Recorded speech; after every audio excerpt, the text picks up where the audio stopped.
दोस्तों की हाल चाल जनाब, तुसी वेखते पे हो अपना देश पंजाब टीवी ते मैं तोड़ा मेज़बान मोहम्मद नदीम खरल। सब तो पहले अपने चैनल को करना है सबसक्राइब ते बेल आइकन ते क्लिक करना है एक अच्छी ते बेहतरीन वीडियो का नोटिफिकेशन हमेशा इस तरह वीरों ने मिलता रहे, वीर देखते रहें। आज जनाब बड़ा ही खूबसूरत और बड़ा ही नायाब तोहफा एक पहलन झोटी मूँह तो चौगी है या छगी है, ये जनाब गल्लां सारियां बात च होणगियां। मीणी है, दोनों मीन हिलदे ने, शाह काली बिल्कुल मुश्कन और सिर्फ पुछल का सिट्टा चिट्टा है, रुग रुग का सोहना थान और पूरी मरले मरले की बेहतरीन वंड के उत्ते जनाब झोटी ने थाने वाना कढ़िया है। बाकी सारा कुछ तुहाडे सामने सजरी सुई खड़ी है, जेर शेर झोटी ने पा ली है, पिछे मुश्कन मां मेरे की कट्टी, मीन दो मिलते ने, अखां दोवें कालियां, मत्थे ते छत्ते रखे हुए ने, मीन 3-3 तो 4-4 इंच दे ने।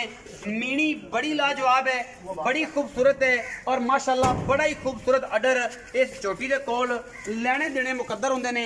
अपना देश पंजाब टीवी की हमेशा अव्वलीन तरजीह रही है नीली वास्ते और इंशाल्लाह झोटी अपना आप खुद दसदी है, माशाल्लाह आप दसदी है, मूँह तो चौगी है, छगी है, ये सारिया गल्लां आपां मालिक नाल करनियां ने।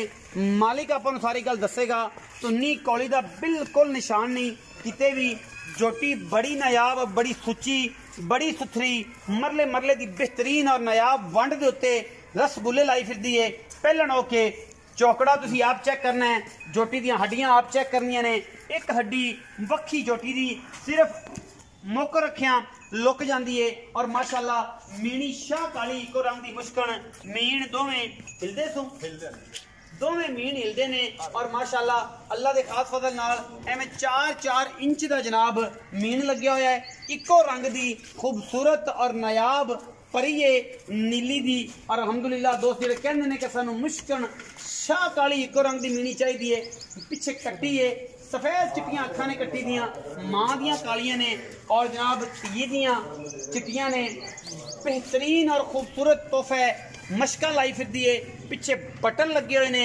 मीणी बड़ी लाजवाब है, दोस्त वेखणगे राजी होणगे, खुश हो जाणगे। झोटी अगर नीली तो कोई बाहर बंदा साबित करे, असी जनाब ताबेदारी भी करांगे, इनाम भी देंगे और जनाब दोस्तों के नाल माजरत भी करांगे। अपना देश पंजाब टीवी ने हमेशा नीली ते नायाब और बेहतरीन आउट क्लास पीस हमेशा कड़ के वीरां दा शौक करवाया है। मैं नूं दुन्नी तो लैके सार तक हवाना है।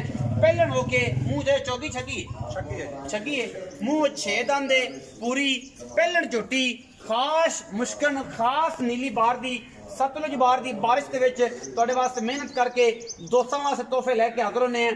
अख शाह काली है पर है मन दी, मीन दो मिलते ने, पखियां दी जालरां वर्गे कन झोटी नूं और झोटी 4 फुट चौड़ी अगों कट्टी।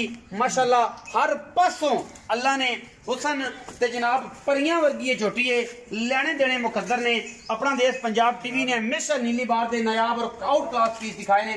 पिछे कट्टी है, जेर शेर ने पा ली है, थन थुन टिप लेने मालका ने, सेरक दुध भी कट्टी नूं पवा दिता है। ये जनाब सूई नूं 3 तो 4 घंटे हो गए ने। तसल्ली मजीद आप मालिक तो लै लैनी है, और जिहड़ी भी तसल्ली करांदा है या करदा है, दसदा है, पुछदा है, वो आप सारियां गल्लां मालिक नाल करनियां ने, क्योंकि मालिक ने हर चीज़ आपां तसल्ली बख्श दसनी है और आप जनाब यदि पूरी तसल्ली करानी है। बिल्कुल शाह काली और सोने वर्गी जनाब प्योर नीली दी ये जनाब झोटी लेने देने मुकद्दर। अपना देश पंजाब टीवी ने हमेशा आउट क्लास और दुनिया के नायाब और खूबसूरत तरीन जानवर हमेशा दिखाए ने, जिन्हां दे विच कोई दो राय नहीं। और अल्लाह के खास फजल नाल ये जे तोहफे कदे कदे नीली ते जमदे ने और इंशाल्लाह जमण तो बाद इंशाल्लाह अपना देश पंजाब टीवी की जीरत भी बनते हैं, क्योंकि खूबसूरत चीज़ां और नायाब प्योर नीली के जानवर हमेशा अपना देश पंजाब टीवी ते ही आते हैं। इंशाल्लाह पसंद आएगी। मालिक नाल गल करने, कट्टिए गिला जाओ, मालिक नाल गल करने हैं, उन्होंने पूछने हैं यदि की गल बात है, खाना की की गारंटी है, इस टाइम किन्नी चुवाई की है किन्नी नहीं की, ये सारा कुछ आप पूछने हैं। आओ जी चाचा जी, आओ जी जरा अस्सलाम वालेकुम जी। वालेकुम अस्सलाम। चाचा जी की हाल चाल? ठीक ठाक, तबीयत से ठीक अल्लाह है? दा करम जी। चाचा जी अल्हम्दुलिल्लाह अल्लाह पाक ने फजल किया, जी। दूसरे जानवर भी लोड हो गए, मालकां दे घर खैर सलामती रात पहुंचे और अज तक माशाल्लाह अल्हम्दुलिल्लाह। बाकी उन्हां दे नसीब ने दुध पुत्र गबड़ा सन दोवें बिल्कुल। चरियां गई। ए मैं मीणी विखाई है किनवा सुआ? ਇਹ ਜੀ ਪਹਿਲਾਂ ਝੋਟੀ ਨਦੀਮ ਸਾਹਿਬ मुंह तो ਮੂੰਹ ਚ ਛੱਗੀ ਹੈ ਜੀ। छगी है ਛੱਗੀ ਹਾਂਜੀ। कदों सुई? ਇਹਨੂੰ ਹੋ ਗਏ ਕੋਈ 3 ਤੋਂ 4 ਘੰਟੇ ਹੋ ਗਏ। तेन तो चजिया शेर ਜੇਰ ਪਾ ਲਏ ਪਹਿਲੇ ਹੀ? ਹਾਂ ਜੀ, ਦੁੱਧ ਵੀ ਕੋਈ 4 ਲੀਟਰ ਕੱਢਾ ਹੈ ਜੀ। चार ਅੱਧੀ ਚੋਈ ਹੈ। अद्धी चोइए ਰੱਖਣਾ ਦੀ ਚੋਈ ਚੋਈ ਬੜੀ ਫਿੱਟ तसल्ली की है, कोई वादा घाटा ਜੀ बिल्कुल clear। खान फिट ने ਬਿਲਕੁਲ ਫਿੱਟ। मगर सु की सु ਕੱਟੀ ਜੀ ਪਿੱਛੇ ਕੱਟੀ ਸੂਈ ਆਜੇ ਹਾਂਜੀ ਹਾਂਜੀ। ਕੋ 2-4 ਸਿਰ ਬੋਲਾ ਵੀ ਤੁਸੀਂ ਕੋਈ ਸੇਰ ਬੱਚੀ ਨੂੰ ਚੁਗਾਇਆ ਹੈ, ਇਹਨੂੰ ਜਿਹੜੀ ਮਗਰ ਹੈਗੀ ਇਹਦੀ ਹੈਗੀ ਕੱਟੀ ਤੇ ਕੋਈ 2-3 ਸਿਰ ਤੁਸੀਂ ਆਂਦਾ ਘਰ ਵੀ ਰੱਖਿਆ ਤੇ ਤਸੱਲੀ ਕੀਤੀ ਹੈ ਕਿ ਥਣ ਥੁਣ ਦੀ ਆਵਲ ਮਤਲਬ ਰੌਲਾ ਤਾਂ ਨਹੀਂ ਪਾਉਂਦੀ ਭਾਜੀ ਦੁਰੁਕਤੀ ਤੇ ਨਹੀਂ ਸਭ ਉਸੀਲ ਨਿਕਲੀ ਸੁਥਰੀ ਨਿਕਲੀ। ਅੱਛਾ ਕੀ ਮੁਹੱਬਤ ਪਿਆਰ ਵਾਲੇ ਚਾਚਾ ਜੀ ਨਦੀਮ ਸਾਹਿਬ ਆਪਾਂ ਮੁੱਲ ਹੀ ਉਹ ਕਰਦੇ ਉਹਨਾਂ ਕਿ ਜਿਹੜਾ ਆਪਾਂ ਲੈਣਾ ਹੋਵੇ ਜਾਇਜ਼ ਚੋਖਾ ਮੁੱਲ ਆਪਾਂ ਕਿਆ ਕਰਨਾ। ਠੀਕ 3,95,000 ਰੁਪਏ 3,95,000 ਇਹਦੇ ਵਿੱਚ ਕੋਈ ਲਾੜ ਪਿਆ ਮਾੜਾ ਮੋਟਾ ਹੋ ਜਾਏ। 19-20 ਜਾਂ 19 ਉਹ 19-20 ਉਸੇ 19-20 ਬਸ ਮੈਂ ਤੁਹਾਨੂੰ ਪਹਿਲੀ ਦਫਾ ਵੀ ਇਹ ਗੱਲ ਚਾਚਾ ਜੀ ਸਮਝਾਈ ਸੀ ਨਹੀਂ ਜੀ, ਆਪਾਂ ਕਿ ਬਹੁਤ ਤੁਸੀਂ ਵਧੀਆ- ਉਹ ਨੀਲੀ ਤੇ ਵਪਾਰੀ ਨਹੀਂ ਬਣਨਾ ਕਿ ਜਨਾਬ ਜਿਨ੍ਹਾਂ ਦਾ ਆਪਾਂ ਰਾਹ ਲੱਭਦੇ ਫਿਰੀਏ ਤੇ ਆਪਾਂ ਨੂੰ ਰਾਹ ਨਾ ਲੱਭੇ। ਅਲਹਮਦੁਲਿਲਾ ਅੱਲਾਹ ਦਾ ਫਜ਼ਲ ਹੈ ਕਿ ਤੁਹਾਨੂੰ ਅਜੇ 1.5-2 ਮਹੀਨੇ ਹੋਇਆ ਤਾਂ ਸ਼ੁਕਰ ਅੱਲਾਹ ਪਾਕ ਦਾ ਜਿਹੜਾ ਵੀ ਲਾਣੇ ਹੈ ਤਕਰੀਬਨ ਵਿਕ ਜਾਂਦਾ, ਨਹੀਂ ਤੇ ਮੁੱਲ ਜ਼ਰੂਰ ਆਉਂਦਾ। ਅਗਾ ਵੇਚਣਾ ਨਾ ਵੇਚਣਾ ਤੁਹਾਡੀ ਮਰਜ਼ੀ ਹੁੰਦੀ ਹੈ, ਚੀਜ਼ ਦਾ ਮੁੱਲ ਜ਼ਰੂਰ ਆ ਜਾਂਦਾ ਹੈ ਤੇ ਬਟ ਇਹ ਹੈ ਕਿ ਵਿਕਦਾ ਵੀ ਪਿਆ ਤੇ ਇਹੀ ਗੱਲ ਹੈ ਕਿ ਰੋਜ਼ੀ ਨਾ ਰੋਜ਼ੀ ਸਾਂਝੀ ਹੁੰਦੀ ਰਹੇ ਤੇ ਕੰਮ ਚੱਲਦਾ ਰਹਿੰਦਾ ਹੈ। 3,95,000 ਦੇ ਵਿੱਚੋਂ 19-20 ਹੋਏਗੀ, 19-21 ਨਹੀਂ ਹੋਣੀ। ਮੀਣੀ ਦੇ ਮੀਣ ਵੀ ਹਿਲਦੇ ਨੇ, ਅੱਖਾਂ ਵੀ ਕਾਲੀਆਂ, ਬੁੱਤ ਵੀ ਕਾਲਾ, ਉੱਤੋਂ ਜਨਾਬ ਸ਼ਾਹ ਕਾਲਾ ਰੰਗ, ਖੂਬਸੂਰਤੀ ਇੰਦੀ ਇੰਨੀ ਹੈ ਕਿ ਜਿੰਨੀ ਵੀ ਤਾਰੀਫ ਕੀਤੀ ਜਾਵੇ ਘੱਟ ਹੈ। ਵੀਡੀਓ ਅੱਛੀ ਲੱਗੇ ਵੀਡੀਓ ਨੂੰ ਲਾਈਕ ਸ਼ੇਅਰ ਤੇ ਕਮੈਂਟ ਜ਼ਰੂਰ ਕਰਿਆ ਜੇ, ਆਪਣੀ ਰਾਏ ਨਾਲ ਜ਼ਰੂਰ ਆਗਾਹ ਕਰਿਆ ਜੇ। ਪਾਕਿਸਤਾਨ ਜ਼ਿੰਦਾਬਾਦ, ਪਾਕ ਆਰਮੀ ਹਮੇਸ਼ਾ।